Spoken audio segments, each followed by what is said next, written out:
like bougie when I get dark again.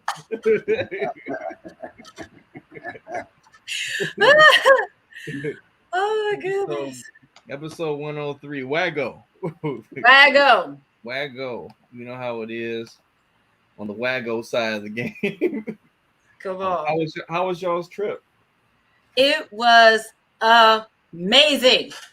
It was everything. It is the best trip I've taken. Hey, actually, if you don't mind me asking, so you're 42 now? 44. 44? Okay, so it's about time for that last Taylor Freddy to come out. Oh no, sir. No, sir. That's impossible. It's absolutely You gonna pull the Naomi.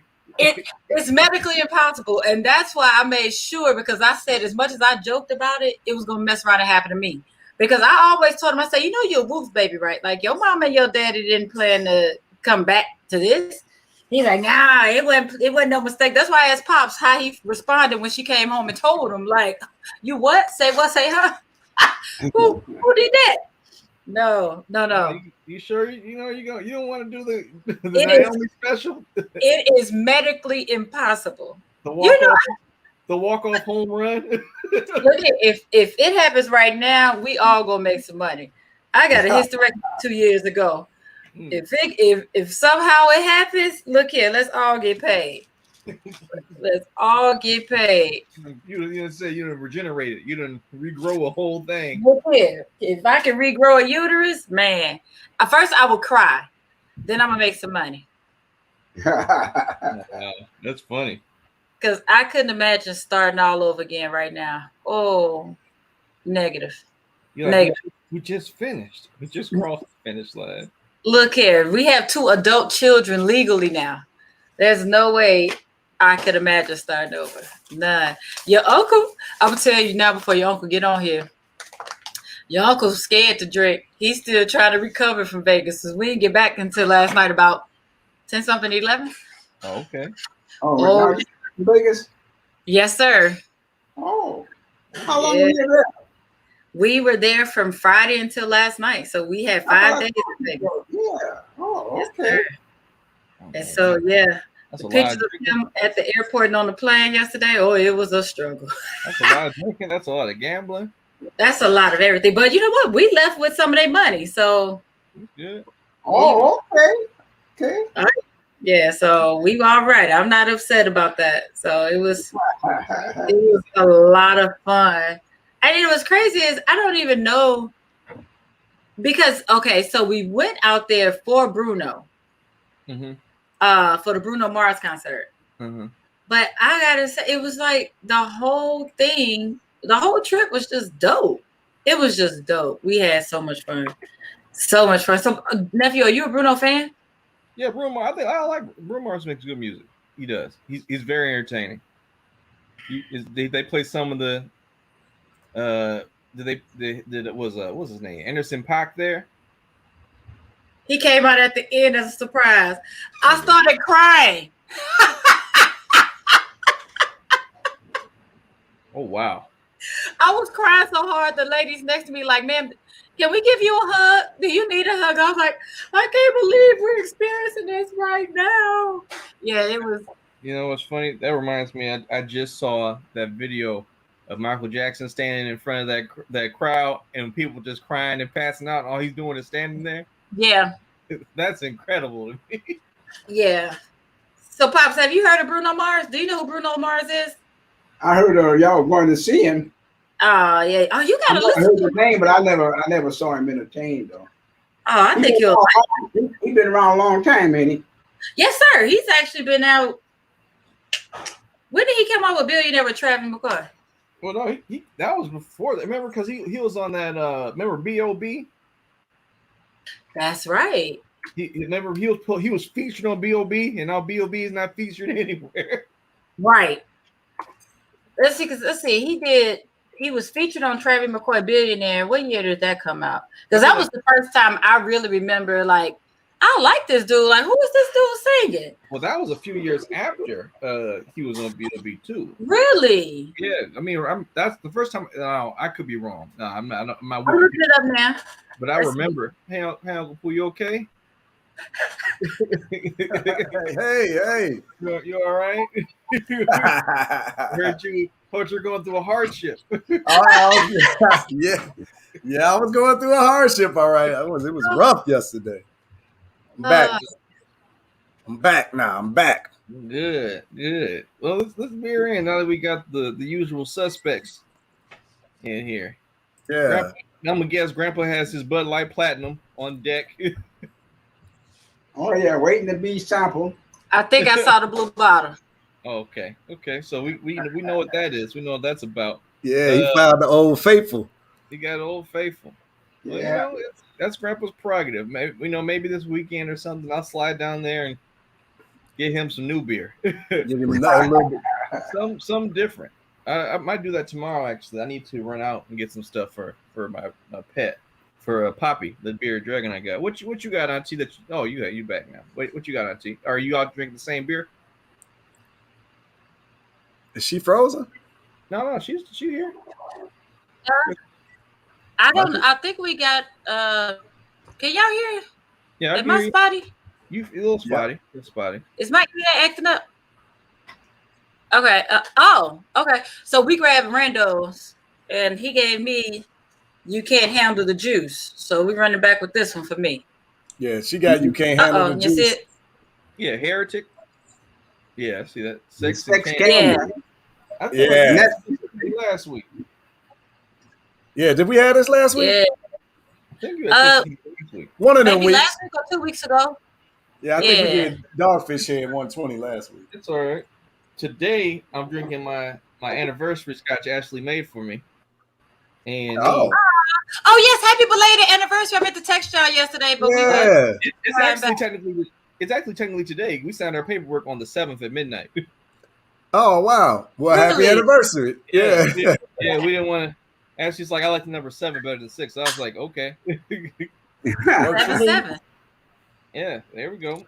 And so it's a custom one. So I'm not sure if y'all can see all this, but it's fancy. I read it off. So it's 50% pure bourbon, 25% pure rye bourbon. Which is interesting because it's pure bourbon and pure rye bourbon. Then it's 15% wheated bourbon, 5% barley rye, and 5% pure rye. So I don't know what any of that means, but it sounds like it probably tastes interesting.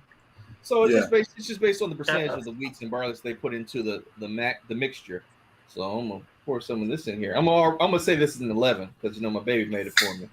He got a little special. Got a little special bonus point there. Got a little.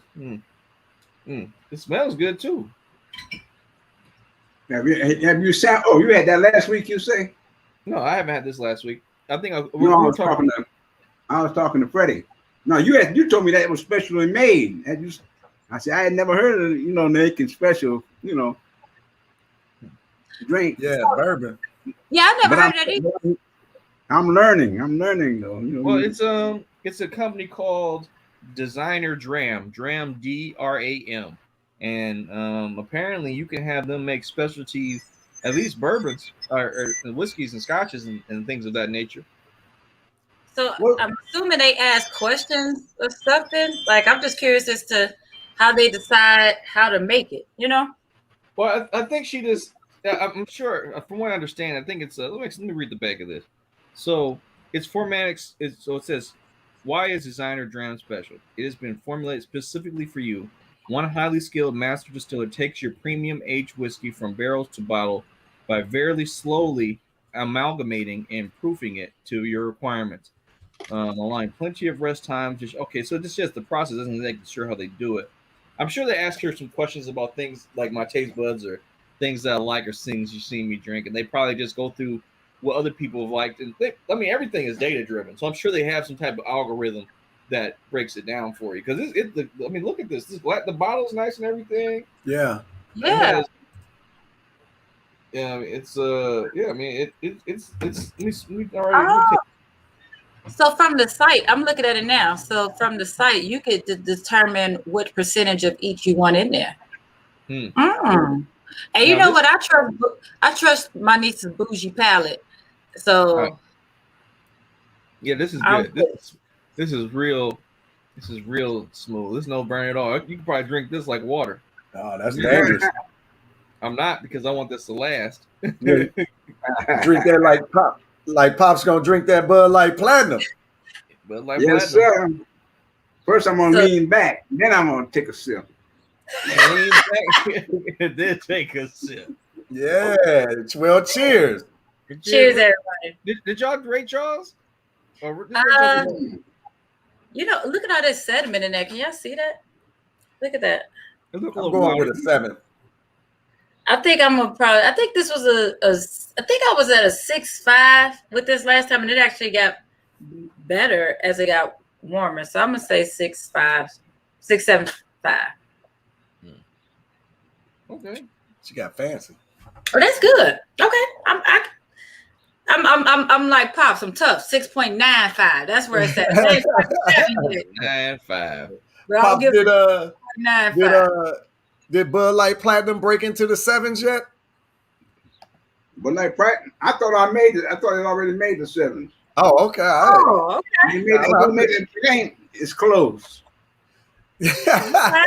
I'm here for it. Yeah, good night pattern's all right.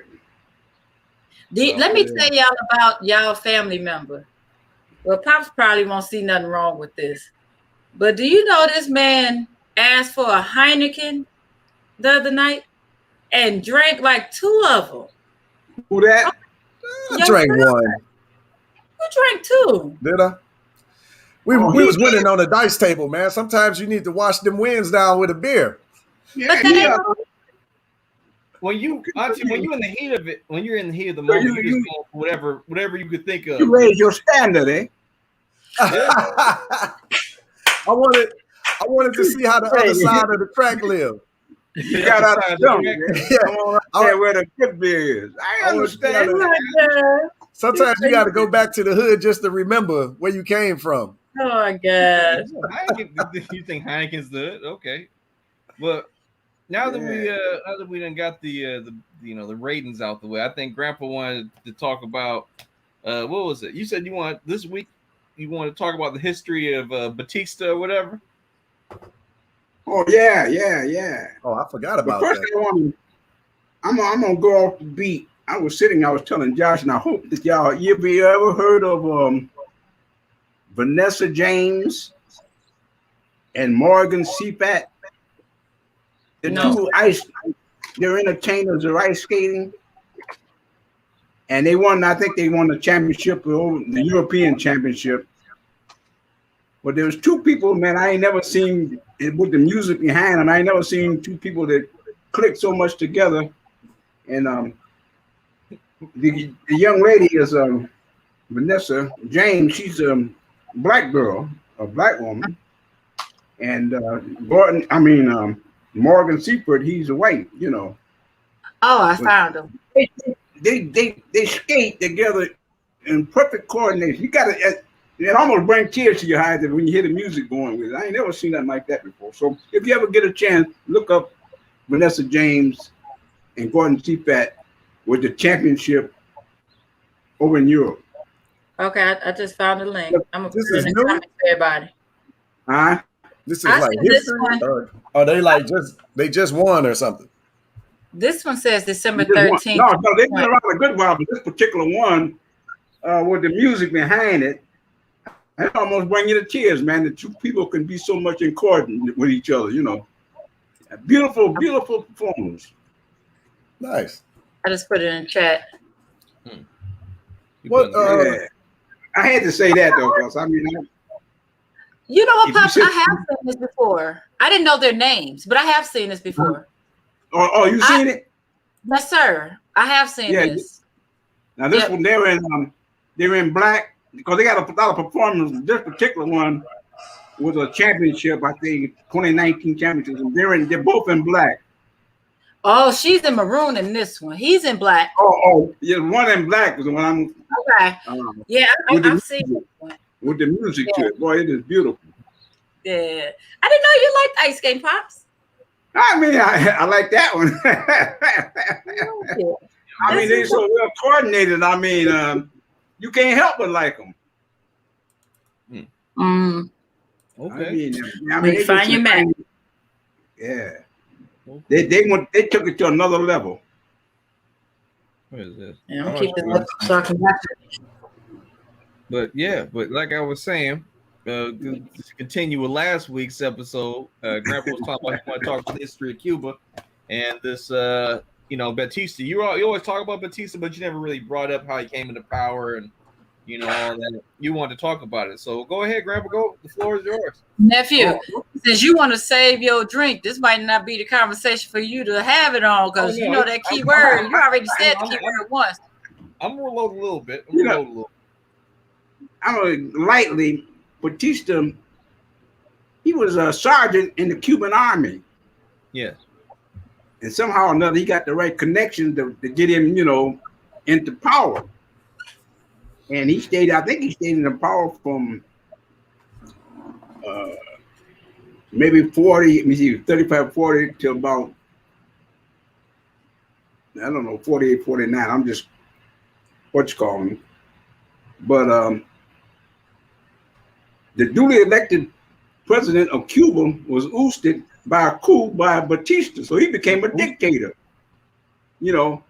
He come back in 51, but he came back as a dictator. He wasn't a duly elected person, And he was trying to hold on to his position because he had a lot of backing from the United States.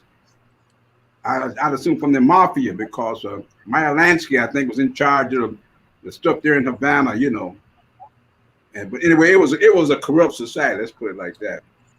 Mm-hmm. Mm. He was in there until what? I think 1959, when the people, it wasn't so much as Fidel Castro, but the people wanted him out, and they run him out, but he stole all the money and he left, But the only thing I used to be concerned about was they want to blame Castro for being terrorist, dictator, what have you. But Batista was the one. He was the one killing the people. And Castro came in there and he educated. He went to the farms and they had a 50% literacy rate. Castro went to the farm and brought the people and got them educated. Now it's something like 90%. And I think even one of the most highly literate people in the whole, thing, 99% literacy. 99% literacy. But he ain't getting no credit for that. They saying about he was communist and all this stuff. But they never say nothing about what was Batista. He was in that 9 years, he was killing black people like he was killing flies, Uh-huh.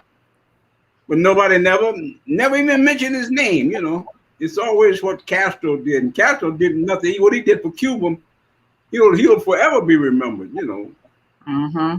What's funny is I just looked it up when you were saying the dates. I don't think I realized he was the president, right? So from 1940 to 1944, he was elected president. Right. He said then as a U.S.-backed military dictator from 1952 to 1959, before being overthrown by the Cuban Revolution. Right. That was interesting. Yeah. He came in and took over as he wasn't elected from 52 to 50. He just came in as a dictator. He was a coup and he just took over, with the backing of the American government.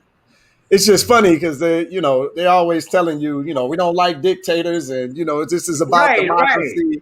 And then they put a dictator in power and then tell you, that they hate dictators, but they when it serves their interest, have the control. That's what it is. Yeah. They like dictators they can control. Huh? That's when you start talking about socialism, then they want to put all the bad things on being a socialist.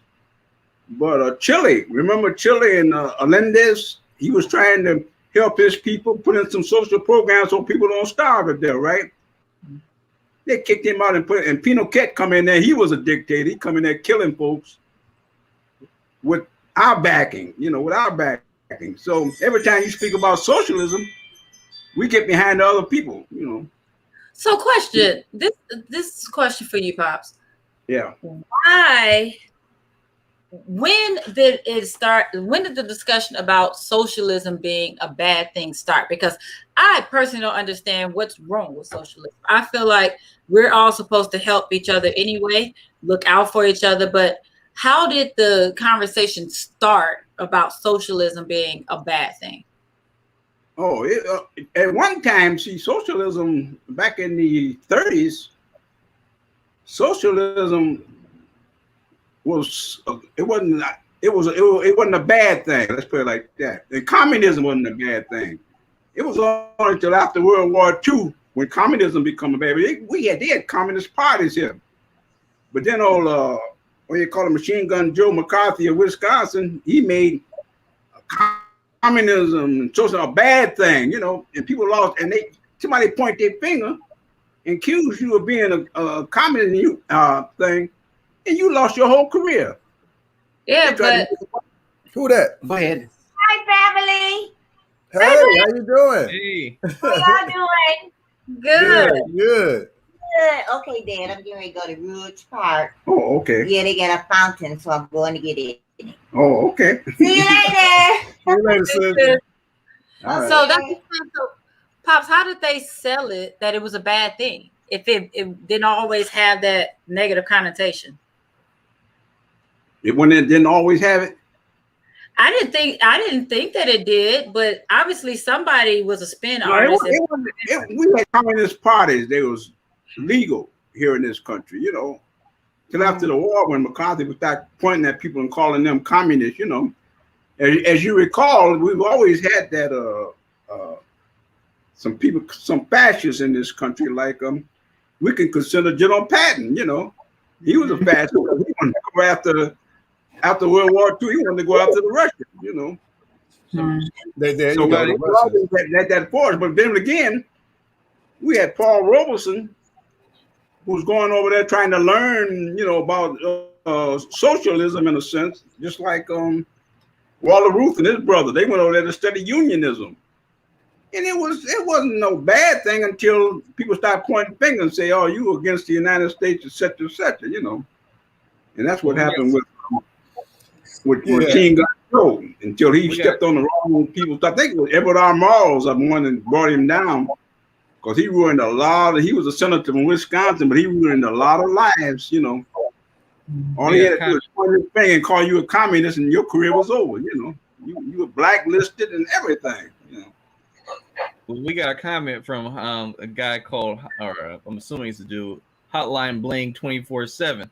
They said the U.S. made Cuba an evil country once they started working with the Soviet Union, and it was a bunch of Cold War propaganda. With a follow-up saying, the people use the extremes of socialism and act like it's how all socialism is, in my opinion. Yeah, he right on that second part. That first part, I mean, he is right, but Castro and Cuba did allow the U.S. government to put, nuclear missiles on, 90 miles off the coast of America, right? Like, they didn't never do it. They're not exactly going to be friendly, right? When they were bringing those missiles into Cuba, that's where the Cuban crisis come from. John F. Kennedy stopped that, made them merchant ships turn around and go back, Yeah, that's what they say. The negotiation was great, but that's But the thing about that you engage the enemy and you let them put nuclear missiles 90 miles off the coast, you're gonna have a fight on your hands. Right? People are gonna feel a certain way. The thing about that was the United States, when Castro come into power, the Cuba export sugar. Sugar was the thing. The United States quit buying the sugar and they boycotted them, and the only one would buy the sugar was the Russians. So they had nowhere to go back to the Russians. Yeah. The embargo they put in the United States, man. If you even look like you was gonna buy some Cuban sugar, you blacklisted. Yeah, they tried to starve them out. They tried to cut them off, and Castro figured out a way the economy was built on cane sugar. Yeah. Russia started buying the sugar, Yeah, say gave him a chance. So I mean, it was interesting, but I find it hypocritical when Americans, particularly what do they call them? Ex-Cuban nationals down there in Miami. You know, all the gangsters and thugs. You know, some of them going into politics now. They talk about Castro as a dictator, and we need to get back to how Cuba was. Oh, you mean when y'all was just running crime, prostitution, and drugs all throughout, and money laundering off the shores? Huh? You want to get back to the good old days, huh? When we was exploiting people, stealing their land, and you know, enslaving black people in Cuba, basically. That's right. That's what they want to get back to. But this is why I think the history is always important. Right down there now, the only reason that you have problems in Florida, as far as the election is concerned, is those Cuban nationalists who came over here, you know, and because they lost their gambling casino, they lost all the prostitution, they lost all that stuff, and they down there in Miami. The people that people didn't have nothing to lose. They didn't leave Cuba. It got better for them. I don't even know if any black folks left, you know, at all. You know, they say, why go to Florida when Florida hanging black people? Right.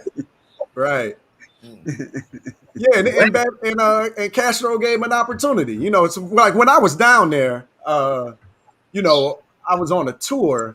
I did a tour around the city, and you know, it was basically a lot of older white people on the bus, and you know, of course, they was talking, and I'm listening. I ain't say much, but I was listening. But you know, they're talking about, oh, look at the extreme poverty, and you know, Castro really ruined this place. And all I'm thinking in my head is like, what was it like before Castro?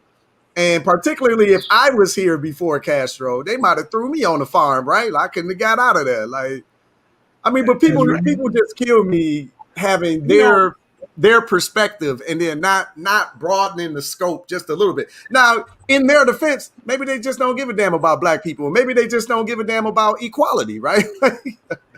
I don't know if that's their defense or their detriment. For instance, Castro came here. I'll never forget. He came here because remember Ron Brown, his father owned the St. Teresa Hotel, I believe it was in New York. And Castro brought his revolutionary people over here, and he took them to New York and stayed in the St. Teresa. But what it was is there's a relationship between blacks all over the world. If you look and you take like a Venezuela, you know, you may not think many blacks are there. You take Chile, you take Panama, you take all those countries.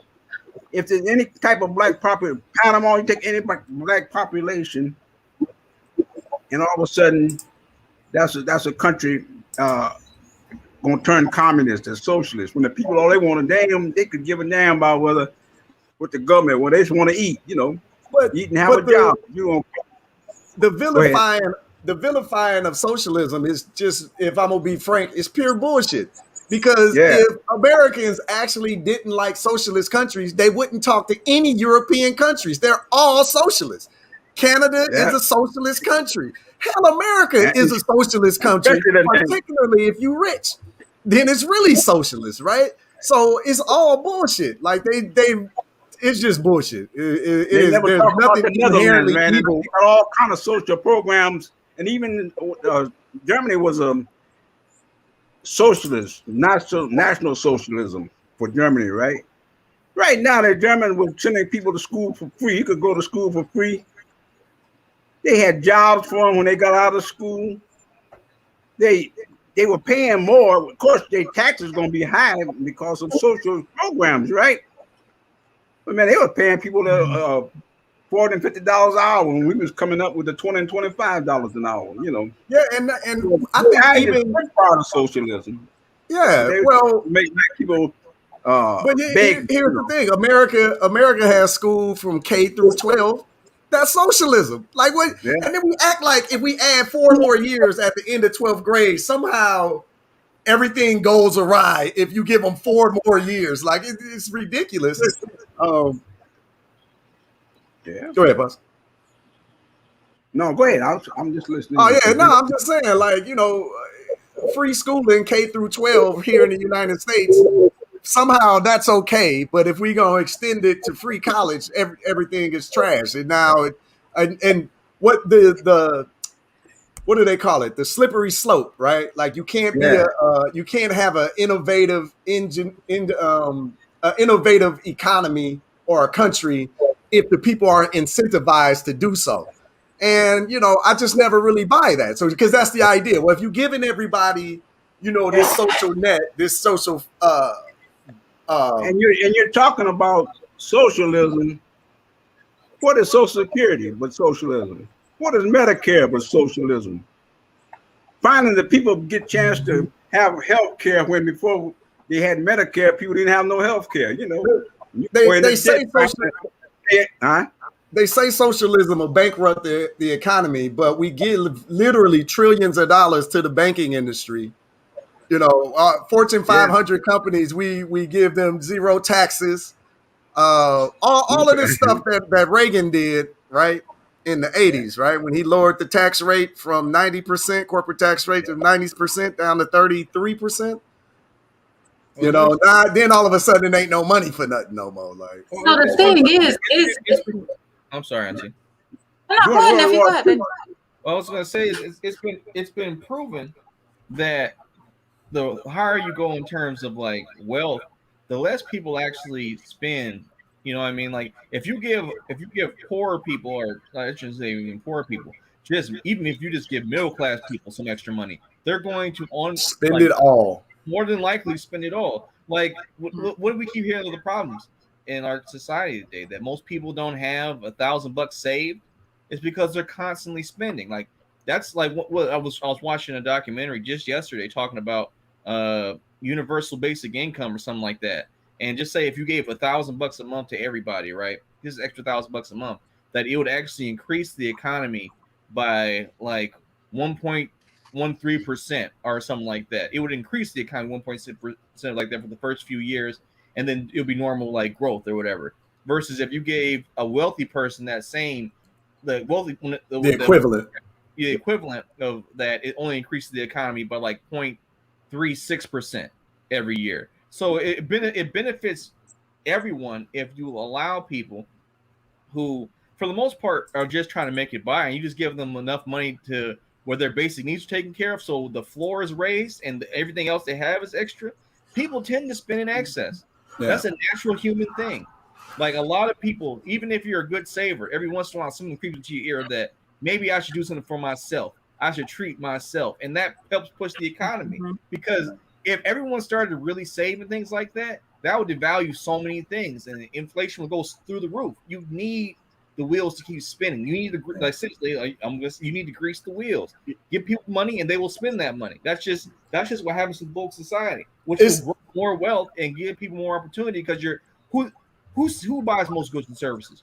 It's not rich people. No. They might like you might see these shows where people buy in excess, but it's still maybe 4 people in a household. There's no way they're going to use all that stuff. Like there's millions and billions of people who are living at or below the poverty line, right? So I mean, give them the ability to raise their floor, and the studies show that not only, but for the most part, economic good comes out of it. I don't know if good in general comes out of it, but economic good comes out of it. Most people spend 105% of their income, right? Every single year, most people spend 105% of their income. But rich people don't. They spend like 20 to 30% because they got so much money. So I just wanted to say this because you brought this point up.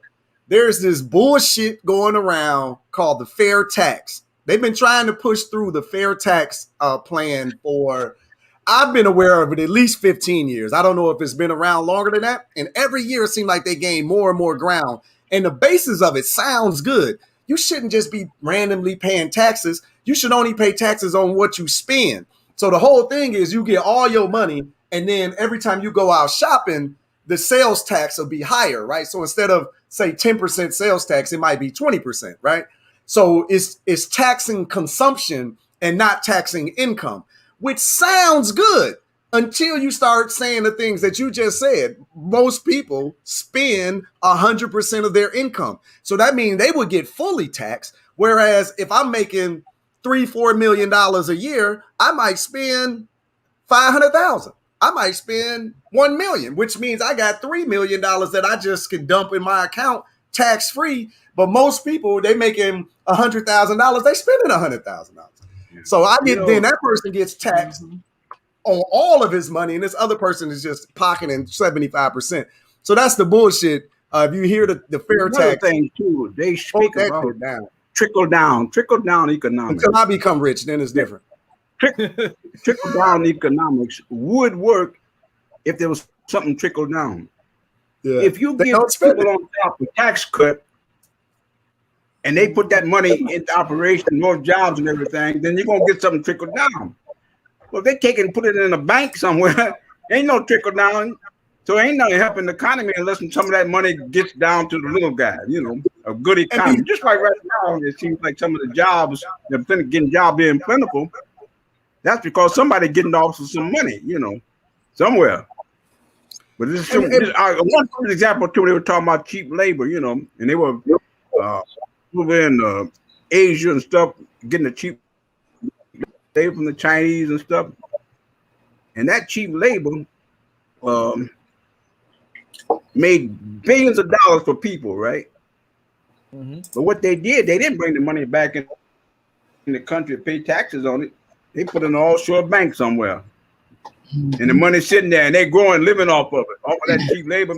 They take your job and put it somewhere else, make the money off of it, and don't bring the money back here and put it in the bank on an offshore bank account. Yeah. That ain't trickling down. Ain't nothing trickling down when somebody keep getting richer. I'm gonna do the same thing when I can afford tax attorneys. Well, that's the other thing. Oh yeah, it's the American way, man. Let the little people pay the taxes. Man. That brings up a good point. Any economic plan, I'm only semi-serious. Any economic plan where the basis of it is people have to be decent human beings is going to fail. Anything where the crux of it, where the base of the plan is, I hope everyone does the right thing, is doomed to fail. Because like when we talk about how it used to be socialist, whatever, with help and like you said, nephew, a lot of people just aren't good anymore for the sake of being good. I remember, and I don't want to get my husband into a tangent right now, but when Barry was running the first time, I remember being in line to vote, and we were talking about how that was a big thing when they kept saying he's a socialist, like it was a bad thing. And I kept saying, like, even if he was, so what? And I always use this analogy. I don't have to know you to help you. If I see you're hungry, I'm going to help you because you're part of my community. You're a human being. That's the way it's supposed to be. But I think, like you were just alluding to, nephew, with not people not just naturally being good. The rich only want to help those who are going to be able to help them down the line. So they don't see the need to help us because they're like, well, what can you do for me? If we don't have the connections, like, okay, my baby trying to get into Stanford next year, or I'm trying to get this bill passed, they don't see the need to help everybody.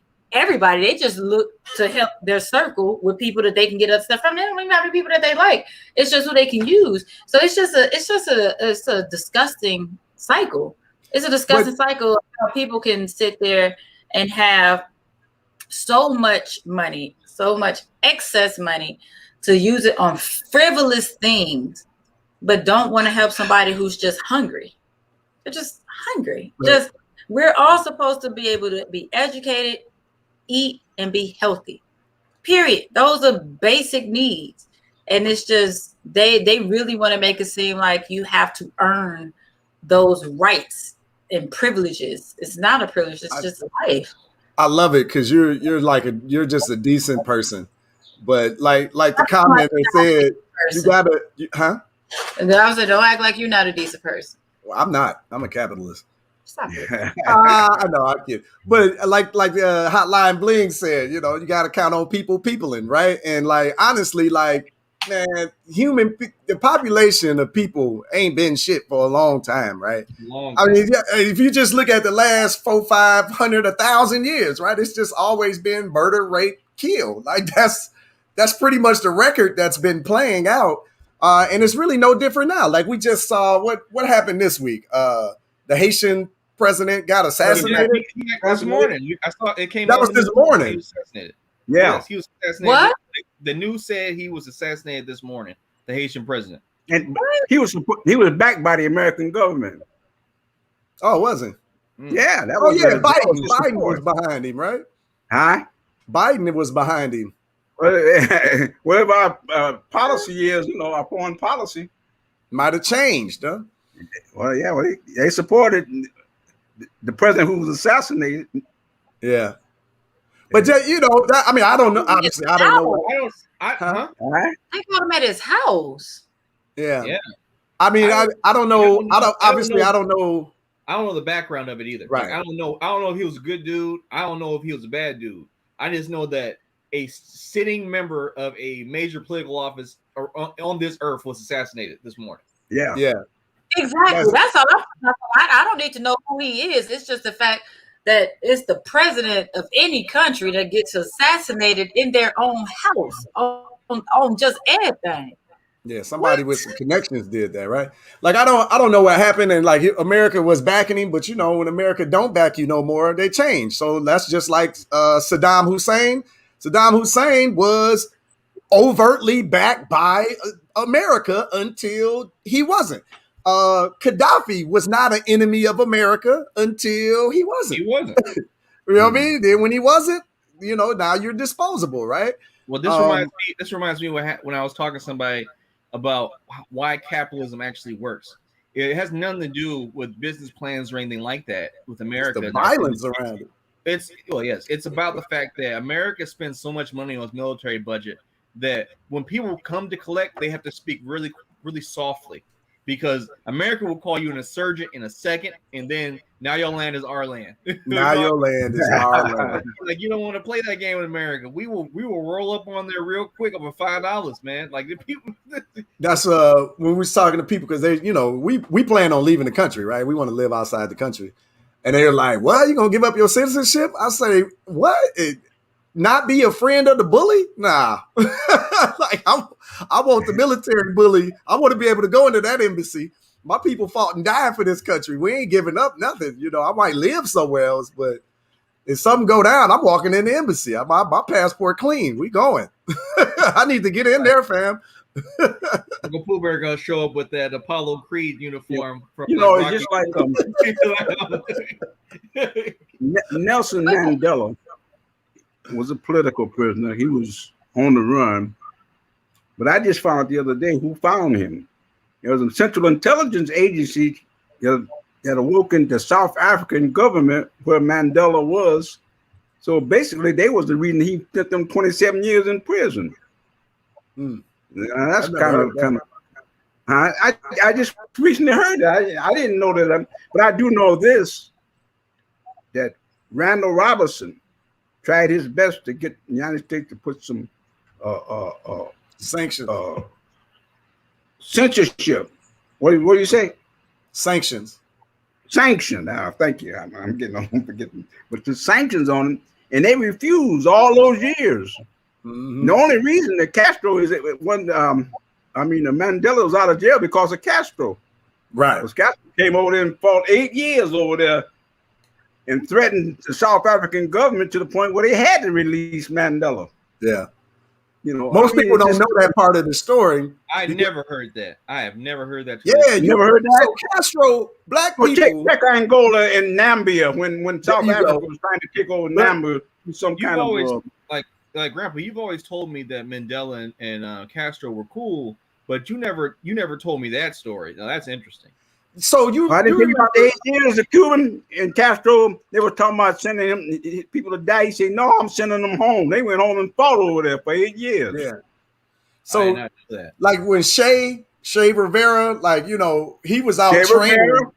Yeah, he was training them all throughout Africa, right? Fighting all of these guerrilla warfare throughout Africa, teaching them the techniques for years, right? And then like Dan said, but when Mandela got out of office, the first place he went was to Cuba. And he went to shake his hand and thank Castro. Because he still, he would have still been, he'd been under the jail still if Castro wasn't doing what he was doing. Wait, so apartheid didn't really come about until England got rid of England used to run South Africa. Mm-hmm. When they left there, the Boers took over, and they started that apartheid stuff. The Dutch combing your hair, and if your comb don't go through, you can't get on the bus and all that kind of crap, But that's some things that people need to know. As far as South Africa is concerned. They just took over. Castro openly loved the Africans, right, and the black people, and he did tremendous things to help them, which is why he's so endeared by the community that understands what's going on. If you listen to the propagandists, then you would just think, he was an evil dictator that threw all those nice innocent Cubans out. Yeah, those nice innocent Cubans that was slaughtering and raping and pillaging the community for whatever they decade or two long run, right? That's why history is so important, man. We got to know the whole truth. And like Dr. Clark always say, he says there's no point in discussing a situation until you understand how it came to be. We find ourselves not really understanding how things led up to that moment, and then you start supporting people that would openly slaughter you if they given the chance. Yeah. But like we were talking about information is power. And I've mentioned this several times.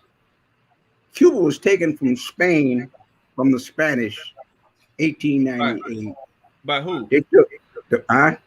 Who took it? Cuba. We took Cuba from Spain. Spain. Okay. We took the Philippines. We took Puerto Rico. We took Cuba right off the coast. It wasn't an American territory. It was a Spanish territory. We took all that, right? We gave, in 1947, we gave the Philippines their independence because there was a territory in the United States. So Puerto Rico is also a territory of the United States, right? We had Cuba. Ask this question: why is Cuba not a territory of the United States? Ask that question, and a whole lot of answers come up. Well, why? Right, 90 miles off, we gave Philippines their independence. Cuba, we ran. We owned Cuba too. But we let them be separate, in government. But we ran them from here, that's something to think about. Yeah, we know what it is. They was doing that bullshit over there. They was running money. There you go. They gambling. They was doing all the illegal activities over there that you can't do 90 miles on this side of the coast. And then these are Baptista. These are all the Cuban nationals that we were talking about. They was winning under this opportunity of freedom, right? Working alongside the United States as their own country. They was winning. They was, they was getting rich, man. They was doing what they doing now, but it was faster because they was dealing with dirty money. But then when Castro came in and threw all their asses out, he confiscated the banana farms, the sugarcane fields, the hotels, the casinos. He confiscated everything. He took the hotels, motels, and Holiday the Holiday Inn, man, and then booted them out. And then that's why they all left. Talking about and in the gambling casino, that was a horrible place. That was a playground. Havana was gambling casinos. All the money was, Now that's what's his name? Ain't Ricky Rubio? And he a Cuban, right? That's the Marco Rubio. Marco Rubio. Yeah. And now he's the first generation. He's the first generation American. Rising in the political power. He's got all that dirty ass dope money behind him. He's the first generation American. His father was that came from Cuba over here during the Castro regime. They got all that dirty. He got all that dirty dope money. Yeah, and now they running into politics, just like what's your guy out of Kentucky, Mitch McConnell? Ain't that McConnell? Yeah, his whole family bootleggers. They all criminal. They criminal bootleggers. That's how they built their empire. And now he acting like he is a respectable politician. You come from criminals. He ain't nothing but a criminal with a suit on. But this is what they do. They take their dirty money, go into politics with it. It's crazy, man. Hey man, that's what I'm not gonna say that because I don't have enough proof to say that. So I'm gonna leave that alone. Now that we getting people actually commenting on the show. Information out there. Be controversial, man. Everybody else. I'm gonna research what I'm about to say a little bit more. I might throw up drums out in another episode. Research what? I said I'm gonna research what I'm thinking about before I say it. Okay. So I don't want to drop misinformation. But But it's you have to interesting. put out there that you don't know for sure. Yeah. So just go ahead and say it. So you're not sure. This is what you think. You'll do some more research, and then we'll talk about it again if we need to in the future. And But maybe don't somebody stop in the yourself from comments can saying what you direct want you to to say. an answer. So I'm thinking Go ahead. about when I was visiting, like my cousin Carl used to live in Brooklyn. This is maybe 10 years ago. I would drive up there from Virginia. And I'm thinking about how, in the Bronx and everything, a lot of it is like, it used to be a lot of the businesses were owned by Puerto Ricans and everything. And, every group, is a cycle. Like you're an immigrant, you come in, people don't like you. So you gotta sell drugs to make money to build up your community. And then you get out of that. And then you go into politics or whatever you do, you become a legitimate business person. And I'm thinking about that cycle and how you see that placated in things for black people about how just you guys are just selling drugs, but it's not that's not the black people blueprint. That's you come into a different nation, you don't have nothing. The laws are set up so that you can't you can't have all the necessary things that you need. And I'm using the Puerto Ricans as an example because in Brooklyn, they ran drugs to my knowledge. Please correct me if I'm wrong. And that's how they use that to front the money to buy storefronts and basically take over these neighborhoods. And when I say take over neighborhoods, I mean basically what any small immigrant group would do. They would come in, they basically get packed into undesirable areas, and you gotta find a way to get money because if you don't own your businesses or the areas around you, you get taken advantage of, which is a plight that the black community finds itself in constantly. So they did that, and then eventually, once they get enough money, they become legitimate businesses, and you see what you see now. You see Chinatown, you see Mexican towns, you see this, that, and the third. But these things are the point. None of this sounds controversial, by the way. Huh? None of this sounds controversial, but go ahead. Well, no, I'm saying I was talking about explicitly how Puerto Ricans like spend money in the Bronx to get what they're doing. Now, I don't have that as a fact, but that's what I was told. So I'm saying, Okay. people say that. But I'm saying is this what I'm saying is all this to say is kind of what you're talking about with the Rubio family and McConnell family, or that's what you said. That people are like hell. The Kennedy family, they're based off drug money too. Like this is not. It's a standard blueprint.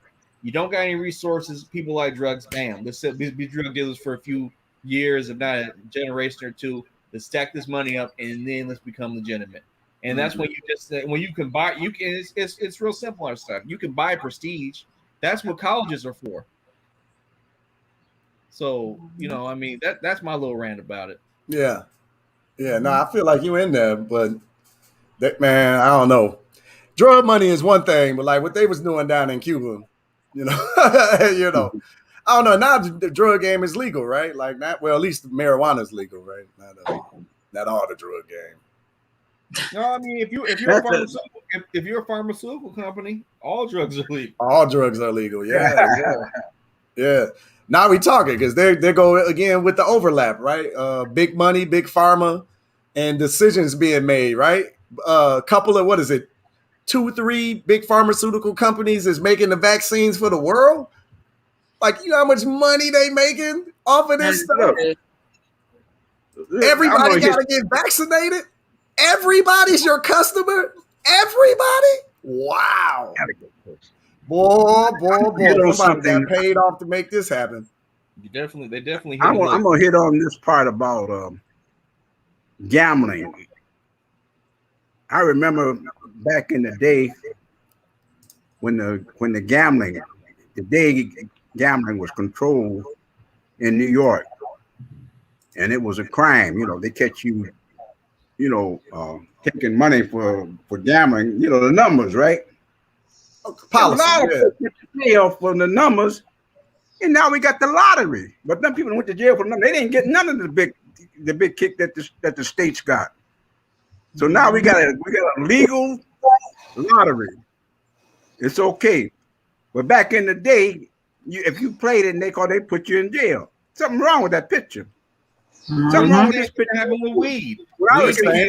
Still got people in jail. The marijuana now, which is legal, they put you in jail. They fill the jails up, and then they make it legal. And somebody makes $1 billion off of the same thing they put you in jail for. Yeah. Something wrong with the picture. Yeah, it's when the criminal. big money gets in there, what they do, take over, make it legal. Yeah, They it's, make it it's really it's legal really everywhere. criminal. I want to say it's Huh? criminal, but when you're in a country that started off with criminal endeavors, it's hard to even pass judgment, right? Like they started the whole country off stealing people. Like, like putting them in jail for some weed is way down on the list. Like Way down. way down on the list. But I mean, it was the same thing, right? When we first moved to Chicagoland, I read Policy Kings, which is a great book about the Jones brothers, and gave me a deep history of Chicago. But them boys was running numbers all across, like you said, Detroit, Philly, New York, Jersey. They was running all of the numbers until the government came along and stole their business. They literally stole the business. Say, okay, now it's illegal, have, but we gonna run the lottery. they just didn't have the races, like the horse races back in. They had policy too. Mm. So if you didn't have no money, you could take a nickel and play the policy. You might not go $50 if you would have hit the policy and you only paid a nickel or penny because that was small money, right?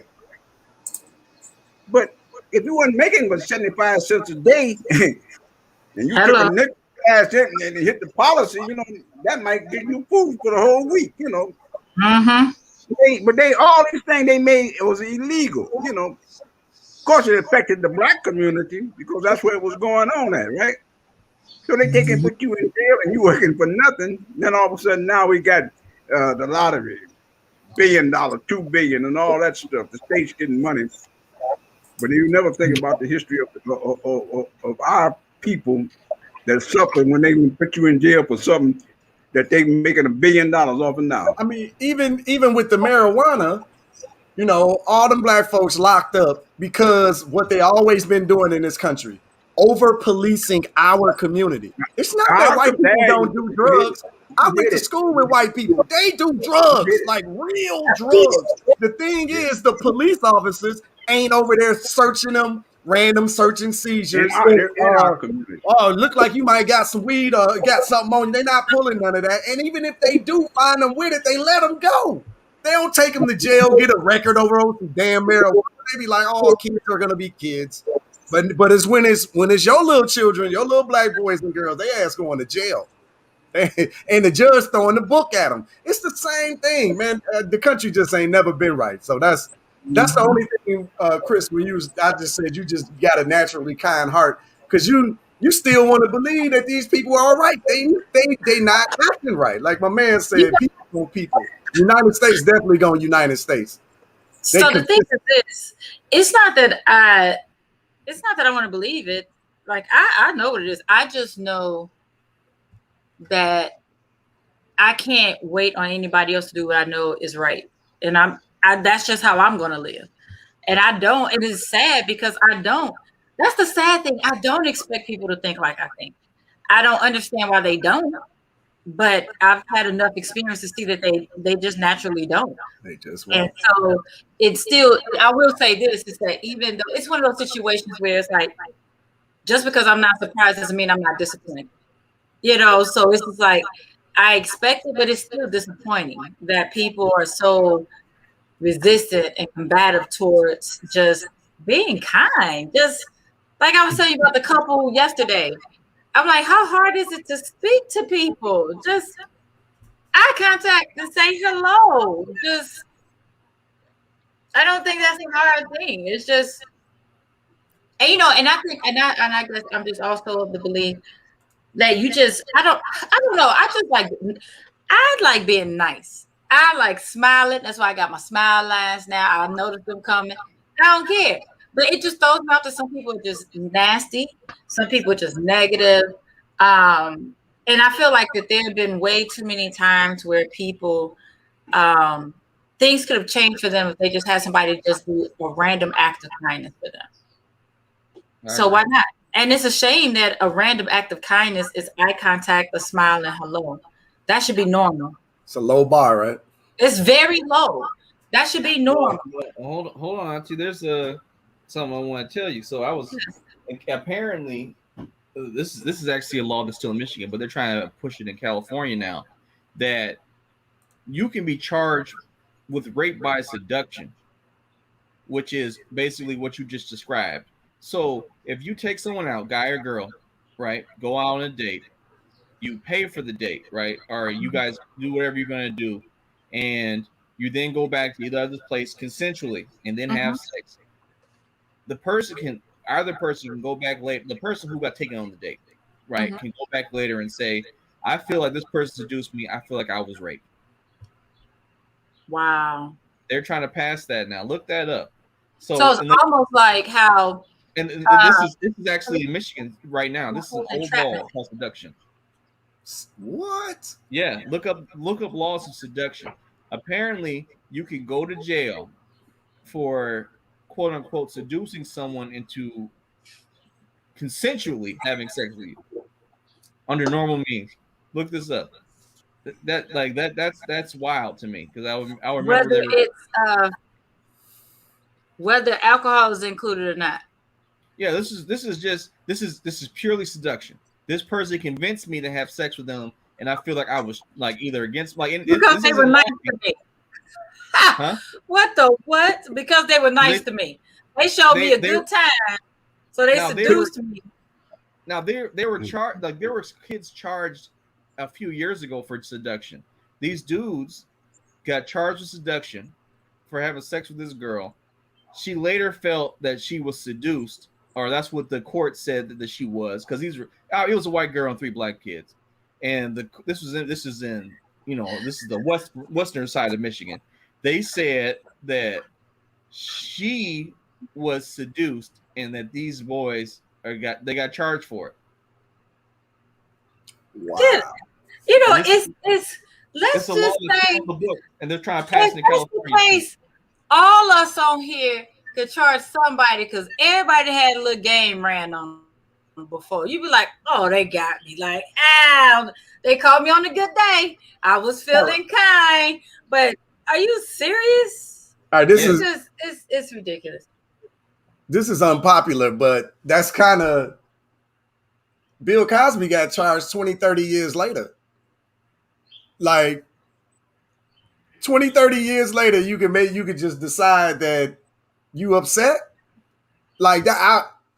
That's the thin line. Both of them are thin lines to me. Like, so we had this discussion. I brought it up, and I don't even know all the details of the Cosby. Right. I'll say things about that. So if you had a good date and then you just for some reason you got mad at somebody and say they seduced you and you charge them with, that's BS.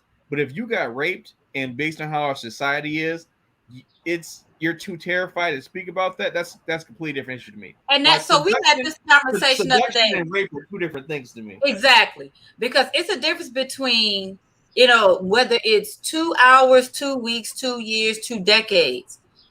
Because victims are they hang, they're crucified. It's like the court system is supposed to be innocent until proven guilty for those who are accused. But when it comes to issues like that, it is truly the victim who has to, now they become the alleged victim, and people, they stand on the side of the alleged person who's been accused if they have a name.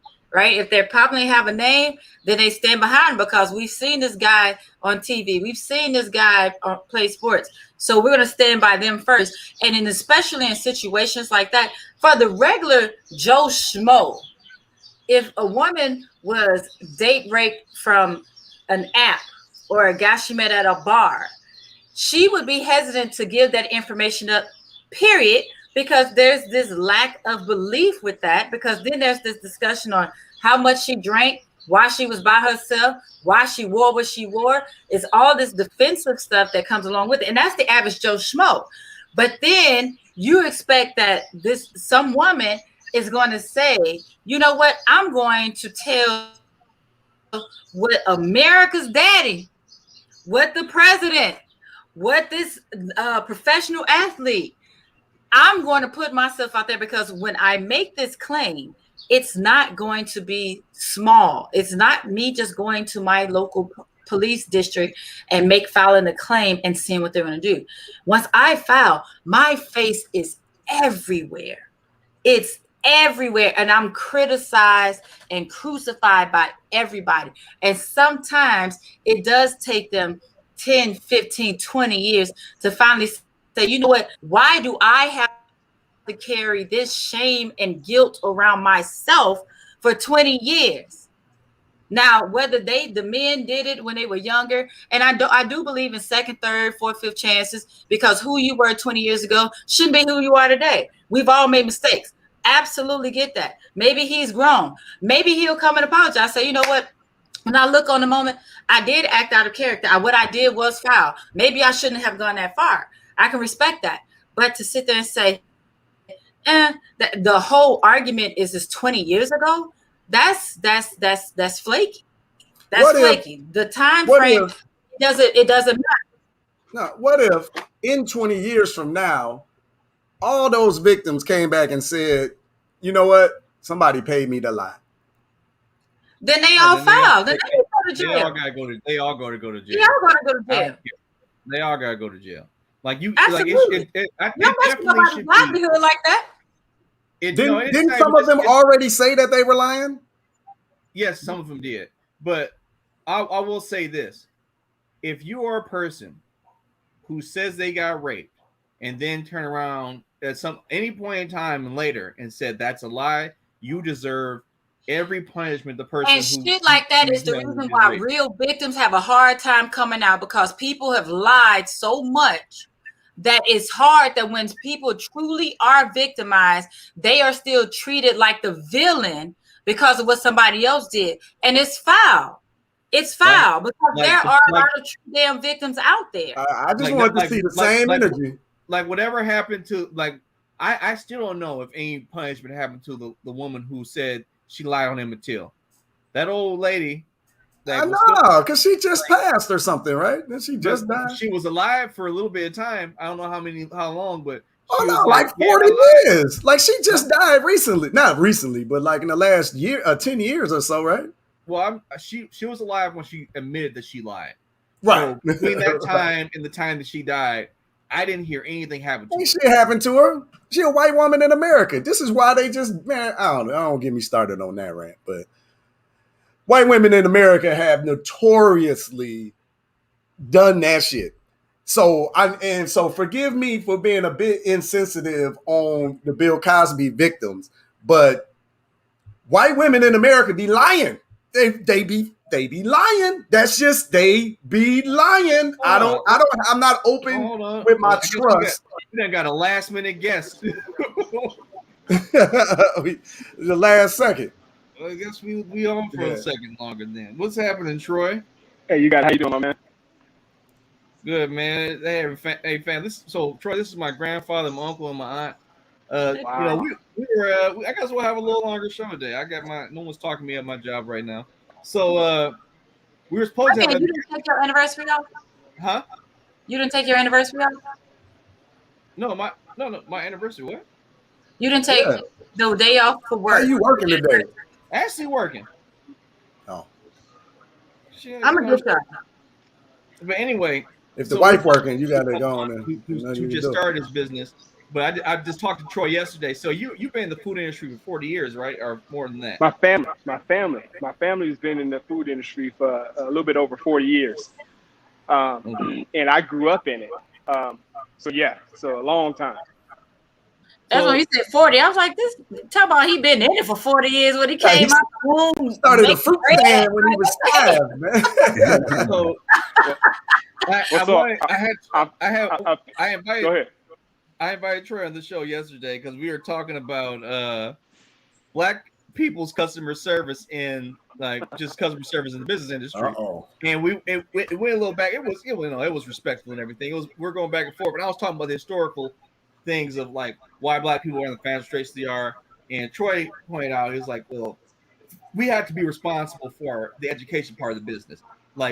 All the other obstacles exist. And I was like, well, these obstacles exist, but I agree with your point. So I thought it'd be interesting to bring Troy on. I wanted to hear more of his thoughts. So I mean, the floor is yours, brother. So look, so I'm at the hotel, so I wanted to jump on here because we had a very interesting back and forth. And you know what room number you're in? Okay, 308. Cool. All right. We So on our way. All right. Thanks here for we go. So I've been in the food business for 40 years. I just turned. Well, I didn't just turn. I'm 53 years old, and we had a catering business. And so my first introduction to the business was watching those big pots that you cook for 100 or 200 people in. And so I'm a master dishwasher. And that's what Come was on. my first position. And then we went into a barbecue business and a comfort food business, soul food. But the most money we made was from catering.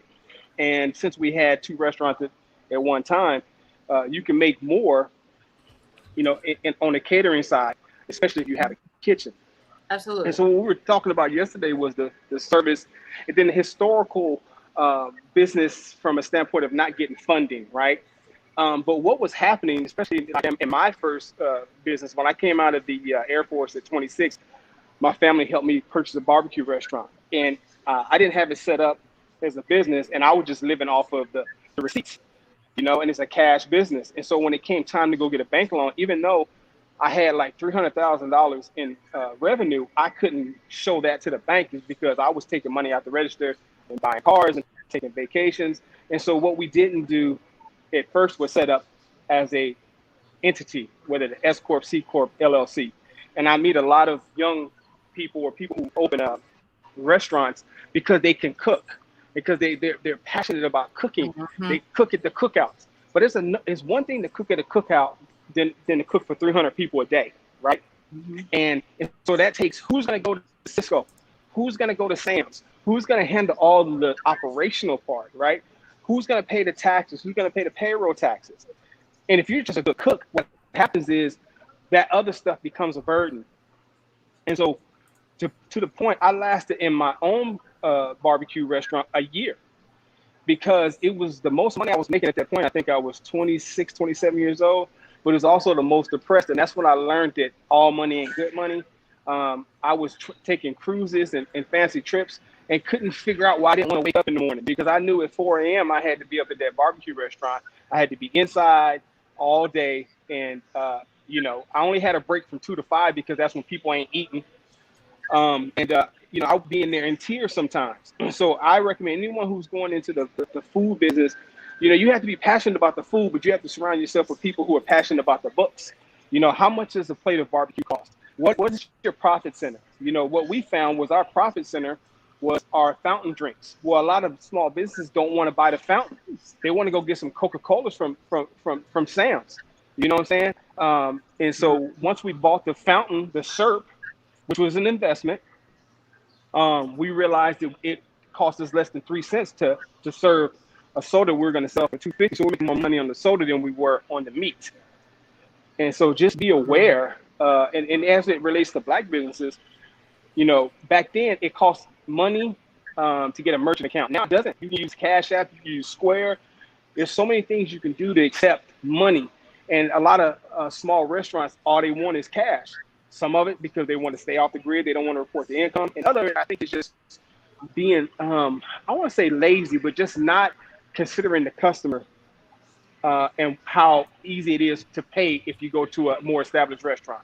Apple Pay. I'm not telling you to go out and get Apple Pay and Samsung Pay, but someone should be able to use something other than cash in a restaurant. So I don't know if that's what we're talking about, but that was my experience of being in the food service business. I still enjoy the catering because it's, you prep for a day, you get out and serve, you get your check, and you keep it going. You know what I'm saying? So if I have to go back into it, which I never will, my mother still caters. My mother caters, and she has one leg.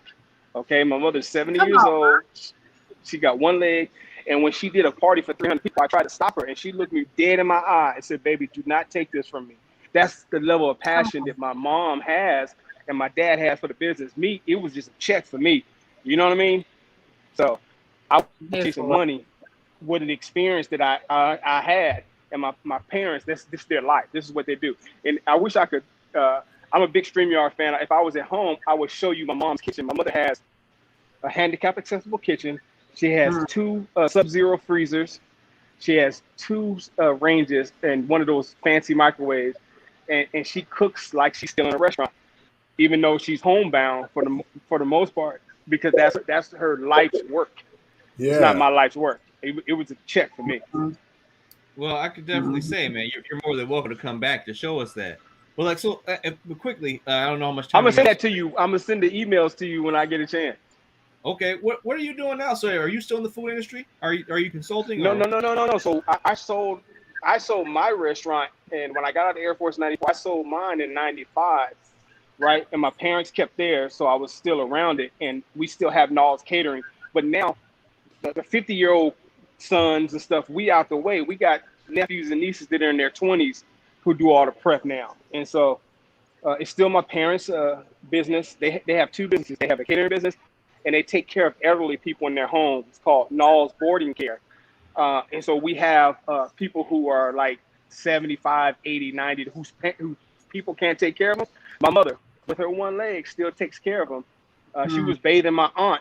That's the good news. She's been able to provide hospice for her parents and then her elders. And we've had people die in our home. You know, like my aunt died in her bed. So they get to die with dignity at home.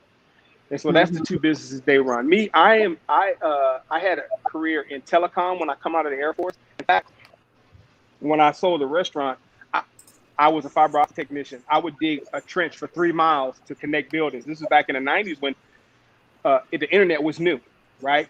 And I would rather do that than cook, right? If people thought I was crazy, but I knew how to do that. It was fun. It was a different challenge every day. I was outside. Now, for the last 13 years, I've been a video producer, content creator, documentaries. And since the pandemic came, when the pandemic came, my whole business shut down. Wasn't nobody trying to do no videos. But now I do a lot of consulting, a lot of streaming. I use StreamYard all the time, my man. So I'm glad when I send that link, I knew I could get on from my phone. And so now I'm a content creator. I'm a digital content creator type of dude. You got a link or something we can put on for the banner so people reach out to you? Well, I tell you what, I'm gonna give you my Instagram. My website hadn't been updated in almost 2 years. Okay, so what's your Instagram? It's OG Troy Nall. My name, OG, and my name. OG Troy Nall, and it's Nall. It's all one word. Yeah, spell that last name. Nalls. It should be on the screen. Well, it's not on the screen. Yeah. That's where I keep my Instagram stuff. Let me see if that works. Is that right? That's it on Instagram, and on Facebook I'm Troy Knowles OG, I think. Okay. Let me change. So this is it now. All right, cool. I just wanted to make sure. There we go. Got to add the ad. So find Troy Knowles on Instagram, y'all. This dude is. I mean, it was a very good conversation. It made me think about things. Like whenever so it's mainly, I shouldn't even say older Black people. It's people my generation too. When I give them the numbers and when I talk to them about the history of our people in America, it's always I normally get that reaction where people will say that we can't play the victim all the time. And I'm like, it's not victimhood if you understand your current circumstance. But I do wholeheartely agree with what you're talking about with we need to have the informed part already handled. Like when you go into the situation, because that was very enlightening what you're talking about, like especially in the food service industry, where there's tons of people who can cook well, but can you handle the books? And this is probably not important, but I'm a big fan of Bar Rescue, and John Taffer always talks about the books. He's like, you got a good product, you got a good thing going on here, but why are you $50,000 or $1 million or however much you are in debt? It's because you don't know your book. You don't know how much it costs to pour an ounce of this versus an ounce of this. Yeah, it's you mess around and be selling something for $1. It's costing you $1.10 to serve it, and you can't make it up. You can't make it up. It's a book that every entrepreneur should read called The E-Myth. And hey, look, let me stop you there. That is the biggest truth I've heard in the last 30 days. Michael Gerber. Yeah. Michael Gerber. And what you heard me say was, I was going to say you have an entrepreneurial seizure and you start a business. Yeah. Right? And you're a technician. You are a technician. You're just good at making pizza. Yeah, man. Go ahead. I mean, interrupt you. That's been my favorite book. But yeah, you did. You know exactly where I'm going because yes. I mean, having the talent to do whatever the business does is only one part, and it's actually a small part because, like you said, the paperwork, the operations, the marketing, the follow-up, customer service, dealing with the legal, finances, the money. There's a whole trove of business that goes along with baking cakes, right? When she baking cakes, Sarah. Yeah, Sarah. Sarah was going through it, man. Yes, man. That's one of my favorite books. Yeah, definitely. I love it. That's a good one. No, that there, and then and basically, that book is about systems and structures, and making sure that you put things in place that like your business becomes predictable. But I also want to say this: I watch other cultures, and like my man said, it's like a lot of people get money when they come here, so they're not starting from nothing, right? But I lived in a pretty nice neighborhood, it's like in the 90s, $200,000 homes. And there was a home full of Asians, and they sold hot dogs down at the university out of carts. And first they had one cart, then they doubled up and got 2 carts, then they got 3 carts. And next thing you know, they were all over the city. And then their kids didn't, next generation, that's what Rich Dad Poor Dad talk about. They didn't get into it, but they sent their kids off to the best colleges. And that's how they, kind of pull themselves up. And I think for us, when I hit 30, I made my first piece of real money. So there was no one to tell me what to do with the money. And I started buying cars, and I bought a house on a golf course, and I didn't golf. And I wasted a lot of time and money. But once I recovered from that, I realized that I was going to put my children in a position to where they didn't have to start over, right? Like, because we keep starting over. And like, my parents, they saddled me with bad credit by putting everything in my name when I was a kid. You know what I'm saying? So we want to just make sure that we left our kids in a better position than we were left. And I think even if we know the history, we can start right now and try to do better by the people who are not here yet than to have them start over every generation, struggling. No, that's a great point. I think that also has, like what you said there was big. Because a lot of things in our community, especially when it comes to manhood, is once you're 18, you get out the house. Now, what you just talked about with these Asian families, and like I didn't see it in Dearborn with Chaldeans and Arabic people and everything.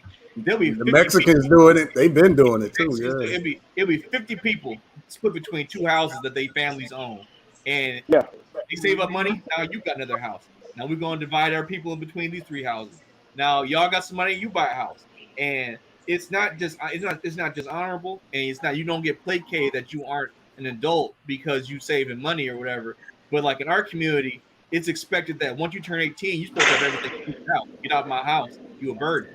And that's the thing we need to get over with, because it's not about that. It's about, like you said, putting our next generation in a better financial spot. Man, it's like me and you been reading each other's mind, man, because everybody on this call. Can I? Yeah, please. Please. No, I was just gonna say, nephew, with that 18-year-old. So I used to always joke. We have 2 sons, 21 and 18. And from the moment I found I was pregnant with our first son, I always said on his 18th birthday, I was gonna throw him a huge party, and it was gonna be a lock-in, kick it. And when they leave in the morning, you leaving too. I'm gonna be packing all your stuff up, and you leave with your friends.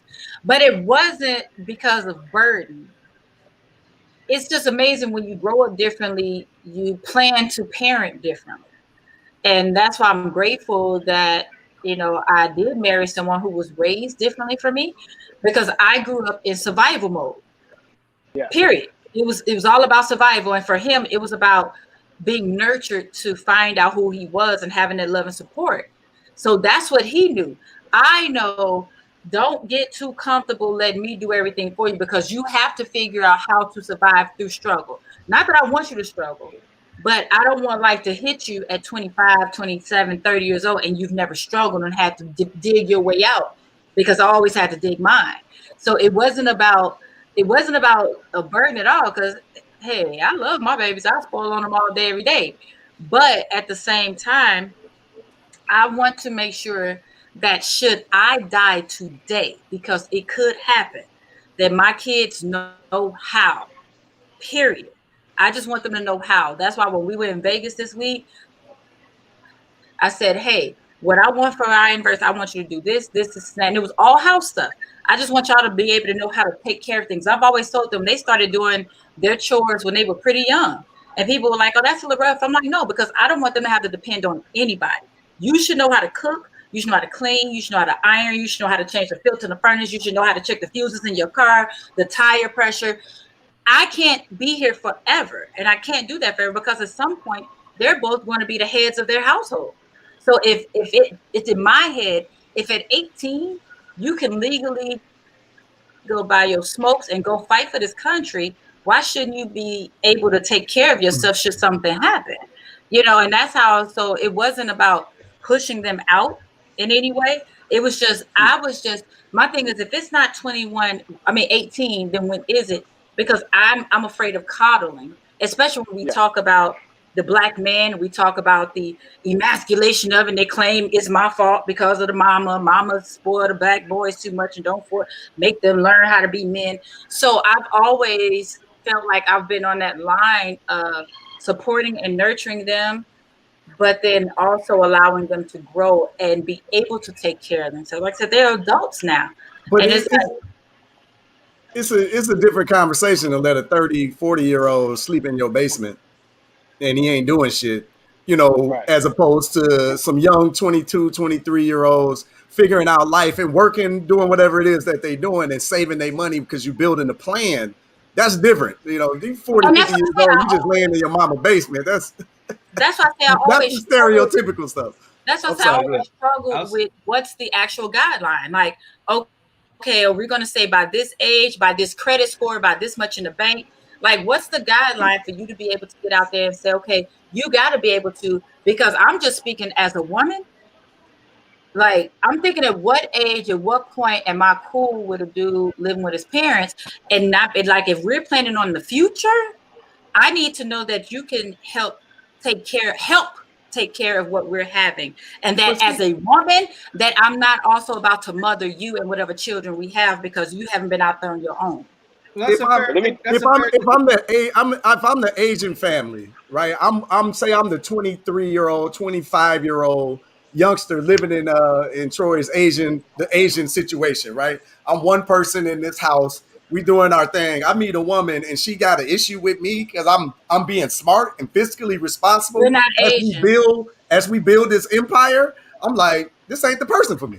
Like, I'm just not going to date that person because somebody is going to see. It's a difference in the Asian culture. That's their culture. Well, I was just using that as an example because that's the example that he said. But if I lived in my parents' house, I'm saying if I lived in my parents' house to 25, 30, and we were all working together, building a business, and we were just saving our money and we were being fiscally responsible and intelligent because we building something bigger in the future, and I meet a young woman and she's like, well, you ain't on your own, you don't got your own car. I'm like, oh, you ain't the one for me because we sacrificing to build something bigger.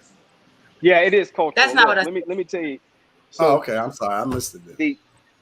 We're having two different conversations. I get it. That's the importance of having a mom and a dad together to help make these decisions, because I would have been coming from a different perspective. But before I run out of battery, I wanted to talk about back to the restaurant, back to the evening, and back to living at home. So basically, when I got out of the military, my parents helped me buy a restaurant. What I didn't tell you is I was a newlywed. I had 2 kids, and I moved in with my parents at 26. And everyone said I was a failure after leaving the Air Force. And for the next 3 years, we didn't have any rent or any real bills. By the time I was 30, I built a custom home. I had we got rid of the restaurant. I had a telecom business doing a little bit over $200,000 a year. And it changed my financial life for this generation and the next. And so by the time I was 30, we moved into our custom crib, and our kids never seen poverty, right? And so now that those kids are grown, because those kids are now 34, 26, and 22. When the first one got out of college, she didn't come back home, and she rented an apartment. We paid her rent for a year because she didn't want to come back home. And she had a job. She went out there and worked. The second one, we paid her rent for a year. And the baby, who's 22, he's at home now, And we're doing the same thing for him. We actually bought a piece of property and it has an apartment in the back, and he stays in the apartment rent free as he pursues his career. And what happens is we put our kids out on the struggle, right? To try to figure out and learn how to swim. I'm saying we could teach them how to swim. We ain't got to throw them in the deep end. We can actually teach them, because I didn't believe in raising kids. I believed in raising humans, because they're only going to be kids for a season, like the young lady said. And so basically, when my son and daughters left home, they had to be ready. And so I talked to them like starting when they were like 12 years old.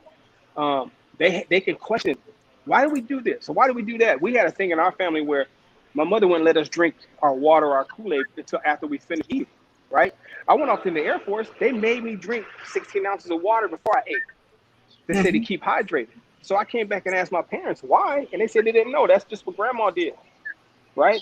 And so we allowed them to question that. And man, that one move right there changed my life forever.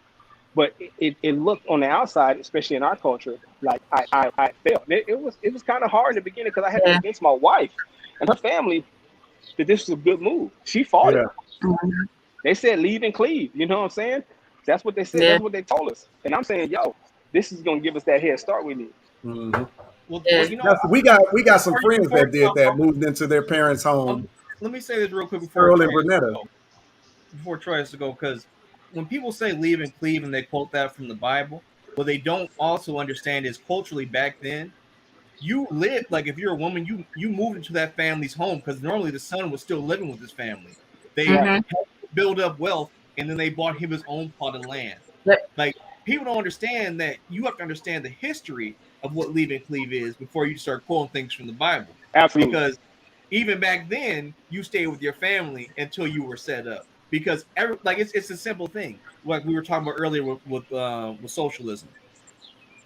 If you set someone up to succeed, you don't have to take care of them later. And I think that's the ultimate point of all this, because like I remember when I got out of college, I thought this was a trap at the time. My dad offered for me to stay with him in his house. I didn't have to get an apartment or anything yet. He's like, just learn the area, save some money. This is your first job. And how my father was my entire life, I thought this was a trap. I thought he was trying to see if I was going to take the bait. I'm a man. I don't need to do none of this. And he didn't say anything about it. Now, my dad has never, like, as an adult, he's never been like anything. He's never been strange other to me about it. But when I look back at it now, 10 years later, as an adult man, I should have taken that offer. Like, because like when you go from making college, whatever burger money you had, to actual adult paychecks, and having never made a budget or never had to deal with anything like a car engine breaking or anything, and you just buy yourself, it's just so many things coming through the once. And like you said, you want to teach people how to be, like you said, be humans, because of the children for a season. And that's some powerful stuff that I'm going to take into my life. Look, I got to run, guys. You got to invite me back. I'm about to run out of battery. I'm about to move to the next thing. You're definitely coming back. Thank you for going on, brother.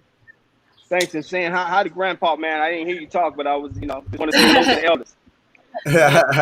You're definitely all right. I'll take care. Peace, man. Yeah, and with that, that's always said, I was grateful for the union that we have, and that I'm glad that, Fred was always like, no, Chris, I don't want them to show that. It doesn't make sense, because it makes sense for them to be able to do what they need to do here, and we build and continue to nurture them.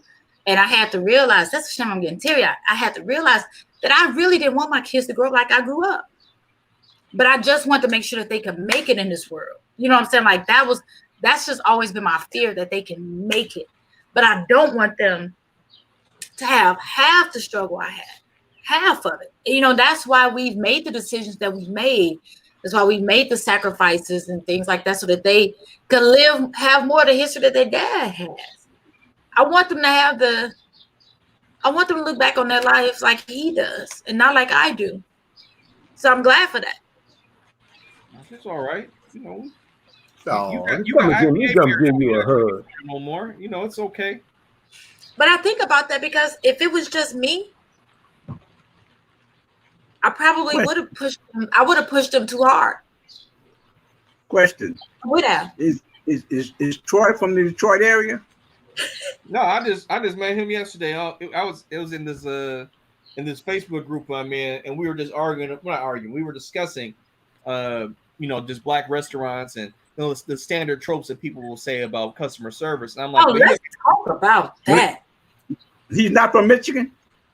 I don't know where he's from. I just like this is the first time I ever talked to Troy on anything. We just messaged each other in a group. Oh, like, okay. I was just curious whether he was a native Detroiter. Oh no, I don't know. I mean, I can ask him next time. We definitely got to have him back on. But you know what? Let's do that next week. Next week we'll talk about black business customer service, specifically restaurant. That's going to be the topic of the show. But we just had that conversation this weekend. Thank you guys for coming on as usual, Auntie. We done got emotion. This was. I know, right? A heater episode. We done got audience participation. Thank you, Hotline Bling 24/7.